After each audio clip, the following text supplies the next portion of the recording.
Hey everyone, Boinsey here. Welcome back to the channel and thanks for joining me for episode 2 of our complete course construction series. Hopefully you all enjoyed the first part where I showed off the plot and explained some of the decisions behind the routing of the course.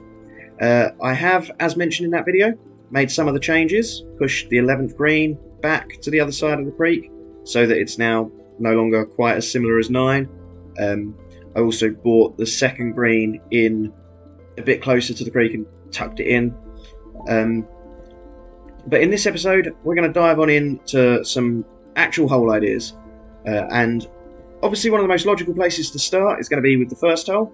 Although it doesn't always work, because sometimes you can effectively paint yourself into the corner of a room and use up too much of the space. So sometimes it's best to kind of work from the centre out, as you're always going to have more room moving out. But I think on this course, with a fairly well-defined edge of the plot, there's not really anywhere else for the first hole to go anyway. So I'm going to dive on in. Hopefully it's going to be a fairly easy to design hole as well, because looking at the layout that we've got, there's a fairly significant left to right camber on the landing area for the tee shot, playing away from the road. So to me that implies that we want to be aiming a drive down the left. The further left that we aim, sort of the better. We're going to be saved. Like a medium bad shot is going to be kicked back into the fairway perhaps. A really bad shot is going to be on the road and out of bounds. But that's what we're challenging. And then the further right we go, probably the more right we're going to be kicked, which is going to make sort of a safe average shot worse.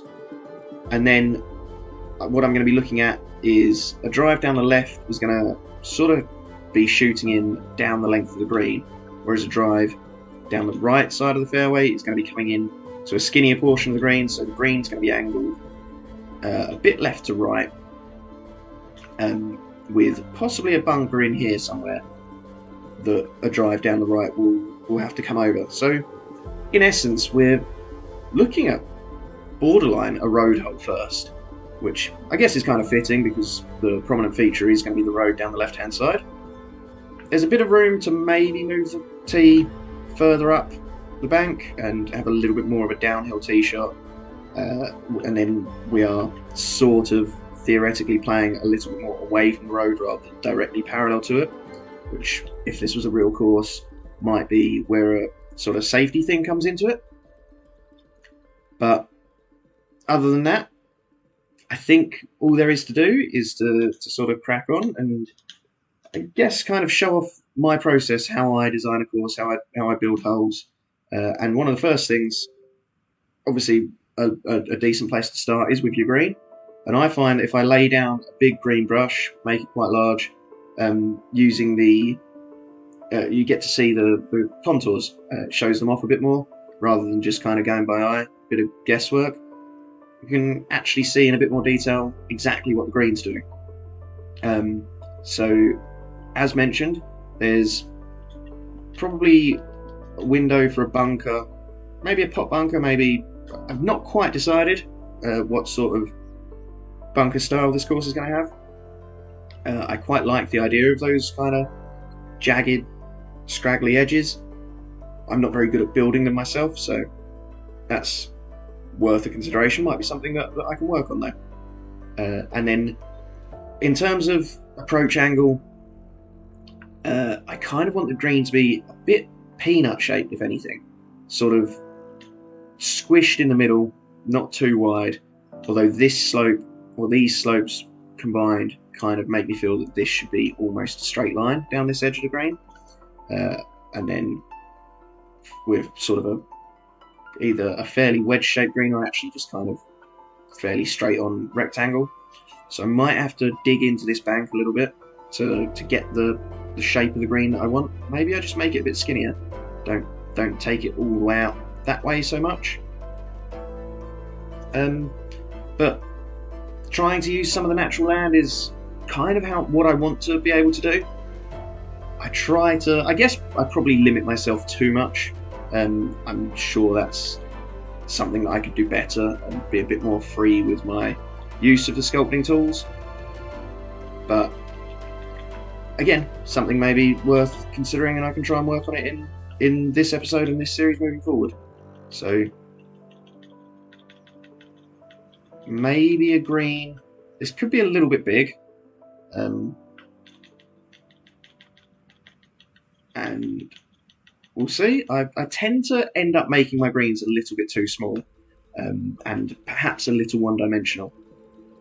I tend to pull the same trick every time. So maybe a slightly bigger green, and maybe if I'm conscious of what I'm trying to work on, might be able to get a little bit better, a little bit more interesting. So let's get rid of these measure tools so that perhaps it's a little bit easier to see exactly what I'm trying, what I'm working on. So again, the idea is that this is kind of the suboptimal angle to be coming in from. Bunker in here, so anything to the back right portion of the green is coming in over the bunker. Anything, I guess, to the middle right as well, or even the middle. This is a bit more in play than it would be from, say, coming down this side.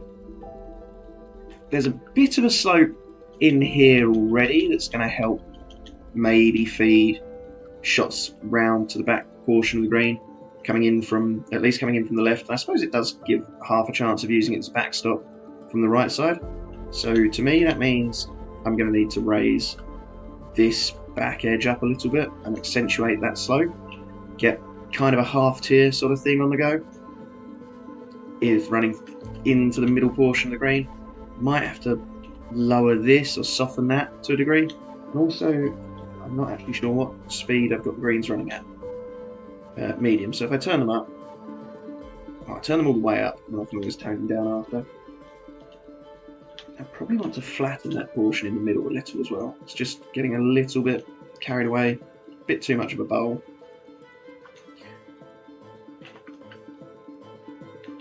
So I need to flatten this back edge.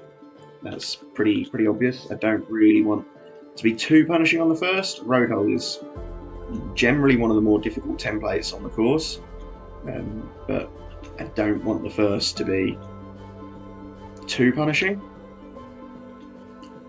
Generally, people tend to make the first a bit of a gentle handshake. It's not a hard and fast rule. It can be a nice way to ease into the round, let the golfer sort of get settled, and then maybe slap him in the face from the second onwards. And one of the ways that you can achieve that, at least in the real world, is kind of through a diagonal carry, which presents the golfer the opportunity to decide how difficult they want the first hole to be. But I think with the road down this left side, I've got enough of a hazard down the left already that I'm not sure I need to add too much to add questions to it. It's just going to be a case of if you want to hit your drive down the left to get a better angle in, you're challenging, or at least risking the road. You're not necessarily challenging it, depending on how close you're going to get to it. So I'm not sure it's going to need too many bunkers on the fairway or protecting the drive, and I think I can possibly just get away with that one greenside bunker. It's going to be a little bit of a false front, if anything, here. Kind of is naturally presenting itself to me. So let's just keep on tweaking this, flatten it out. I don't want this to get too in the way of a shot from the left side coming to the back of the green, because that's going to potentially make what's meant to be the preferred angle a more difficult approach. So how do I resolve that? Although it doesn't always have to be one correct way to play the hole, and I know one of my weaknesses is that I can get too caught up in sort of how I want the hole to be played rather than just letting it be and letting the golfer sort of plot their own route from tee to green. So maybe if I can just sort of leave that as much as anything, and see how it's going to play naturally. So just smooth out this bit. I don't want the green running super fast front to back, especially not on the first. It's not going to be the longest of approach shots, and I can just raise this whole portion, or pretty much the whole green, raise it from the back left so that it's flowing down this way a little more. The green, fairly limited in what it's asking, I think. So I could look at possibly adding some sort of feature, some sort of hump and bump. Although maybe if I just raise up where the bunker's going to sit in here, that can impact sort of the right half of the green. So that might be worth looking at, and put some land movement in where I'm going to sit the bunker, and then half the sculpting's done. Bunkers can be, at least to my mind, the bunker is the major thing to avoid, but also if you're coming in over the top of the bunker, where the sculpting can sort of just leak onto the green as much as anything, it's impacting your approach that way as well. So that's something that I'm perhaps trying to do here. A pin in here I feel is going to be quite difficult. I could be wrong, but we've got don't miss short, you'll be in the bunker. Don't miss right, you're falling down this sort of runoff. Same if you miss long, and if you miss left, you could be putting down a fairly significant slope. Hopefully, I've designed that so that coming in from this angle is slightly easier. Coming in from this angle, you've got a longer shot, more uphill, maybe a bit more difficult to judge. So that should work. So the next step is to take the spline tool. Something that I've been told that I need to do is try and use slightly thicker splines. Apparently that makes them work a little better. And I am also one of those people who sort of over splines. I overuse the points to have I feel like it gives me a bit more control over where the surface is going, but I think that's possibly a bit of an illusion. So something that I can try and work on as well, using fewer spline points to create the shapes that I want. And then, yeah, a little bit of a false front there. It's going to collect in near the front of the bunker. But spline that in, smooth the spline, and then get rid of this giant green brush. And so now I've sketched in a couple of bunkers. I've had a couple of goes at this and not been too happy with the results, so if you notice any kind of slight changes that have been made, it's because I've been having a look at what I can do to make these work and haven't really been pleased, so I'm starting again. My idea is for maybe a sort of pot bunker in kind of road hole bunker style, and possibly an opportunity to add another one in here, like a little bit more out of play. Could maybe try and work with a view, bit of a diagonal view, but I'm not sure that it's going to be too relevant. So I'm going to work on getting this one right first. So I find that if we do a bit of the sculpting beforehand, it's a bit easier, because once you get the sand texture down, it can make particularly the flatten tool go a bit crazy. So it can be better to do some of the heavy lifting before we actually get to putting the texture down. I kind of want this bit to be falling this way as well, so that if we are coming in over the bunker from this side of the fairway, we've got to contend with a green that's sloping away from us. So that's going to make life a little bit more difficult, a little bit more punishing from coming in from this side. Got to come in over the bunker, come in over the slope. And whether it's going to affect every pin or any pin directly, we'll see. But it's definitely going to be something that impacts decision making. That's the plan, at least. Sometimes I can overthink these, get too much in my own head, and imagine problems that aren't there, and try and find solutions to problems that don't exist. But hopefully, that's gonna play out all right. And if I get this hill right, I can pretty much just bank a bunker into it without having too much problems, and it should be nice and visible. If you use the bunker spline and make the width quite wide, you don't actually have to worry too much about the weird kind of auto flattening that goes on in the middle sometimes, but it can make shaping the bunker a little bit more awkward. So let's just see if I can get it right here. Just fudge around with some of the points a little bit to try and get it to fit my original vision as close as possible. That's clearly not working, is it? I might have to add another point if this doesn't work. That does sort of work. And just bringing out this side. So while this series is called the Complete Course Construction, I'm not sure that it's going to be quite in the same vein as Crazy Canucks, because he pretty much slapped things down and got them pretty close to right first time for the most part. I don't think that's something that I'm quite so comfortable with doing. I tend to tweak and mess around with quite a lot. So there's going to be cuts here and there. There's going to be me cutting things out that I've tried that haven't worked.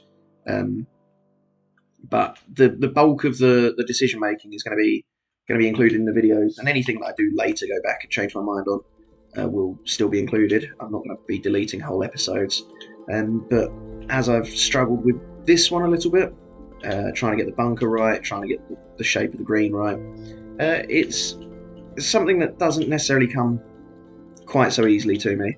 There's a lot of tweaking involved, and very rarely do I actually get to a point that I'm fully happy with what I've made. But I'm going to hope that possibly with a little bit of viewer feedback, there might be a window for me producing something better than I can on my own. So I kind of want the base of the bunker to be fairly flat. I am looking at it as though, well, not flat but level on a consistent grade. But I am looking at the fact that it might be a little bit too big. If we jump back to the T, I want to be able to see the sand. I can just about. It is quite a long way away, so it's not gonna be right in your face. But we can see the putting surface. We can see just a hint of a bunker next to it. So maybe making it smaller than that is gonna sort of be counterproductive. I almost want this bit to be sitting even higher, and it actually does need to be sitting more smoothly, so perhaps using the flatten tool and making it longer can kind of smooth out some of what I need, because I want the grass face to be kind of the thing that catches your eye. I don't want the peak of the sand to be at the top of the hill. That doesn't tend to look so good. I want it to actually look like it's buried into the mound, a little bit pop bunkerish. But I realise that the game isn't necessarily fantastic at doing pop bunkers, but some people can do pretty good approximations of them. If I lower the terrain in front of the fairway, or in front of the bunker, just where there's going to be some fairway, hopefully that allows me to see into the bunker more, particularly from the approach, but maybe even from the tee as well. So I think I'm fairly happy with that for the most part. I could probably come in and smooth out some of the sculpting a little bit, and I could level the base of the bunker a little bit better. But here's where the sculpting can get a bit strange. It wants to naturally, if you have the flatten brush at level and you click it, it takes the bunker down, and it takes it down about 1.5 feet. So we actually need to raise the flatten brush quite significantly to achieve a flattening. Otherwise we take quite a lot out of the base of the bunker. So hopefully that might be a little trick that can help some people out if they didn't already know that. My goal for the series is to maybe include a few of those that help people where they need it. I realise I'm not fully an expert, but I do know a few things. I've come up with a few tricks myself, and that might be enough to help get people by. So we'll take a look at the hole. Back from the tee, we can maybe see a little bit less of the bunker now than we actually could see, but it's still enough for us to know that it's there, and it kind of implies that going down the left side of the fairway is probably going to give us a better angle in. Obviously, that's challenging the road, and if you hit one like that, you're going to be maybe in trouble. This could well end up being some really deep rough, which doesn't necessarily affect the shot in the game quite how perhaps would be ideal. Well, that's not a bad shot, is it? I tend to end up playing the holes quite a lot, even when there aren't any surfaces down, just to try and get an idea of what I'm looking at, what I'm seeing. But then when I'm up by the green and the pin is just slapped in the middle, it's no longer actually very useful. So, broadly happy with that bunker. I think maybe I can't decide if I want this to be a runoff or another pot bunker. I think if it's a pot bunker up in here, will that look like a diagonal line? Will that work for how I want it to? There's only one way to find out, isn't there? Maybe a bit of a smaller one. And I'll flatten that. Again, try and do some of the sculpting before we put the surfaces down to try and avoid some of that weirdness. And is there an opportunity to bring that edge in a little? I'm not sure I want that affecting the green. It might make things a little bit too awkward. But hopefully this has been a fairly successful sort of first proper episode after we've discussed the routing and cracked on with this. I'm sorry it's taken me a little while to get to. Wasn't too happy with what I'd produced first time, so that's why I've come back and hit it again. So if you've got any ideas, if you've got any questions, anything that you think I need to look at, I need to try and work on, or anything that I can improve, or you think I can improve, feel free to let me know. Or if there's anything that you want to see me work on that maybe you feel there might be a window for me to teach you some things, again, feel free to let me know. In the next episode, I'm going to come in and work on trying to get a fairway down and maybe just a little bit of planting, just to sort of try and establish what the visual style of the course is going to be. I definitely need this back edge raised up. So maybe this bunker's going to be sitting a little far away from the green. So I might have to do something about that, because the idea was that missing the green here was going to fall all the way down there. So it might mean that I can just make the green a little bigger. I'm not sure if that's the right way to deal with that problem. But let's take one more trip back to the tee, and I think we can only see the first bunker so far. So let's just raise that back edge of that back bunker a little more.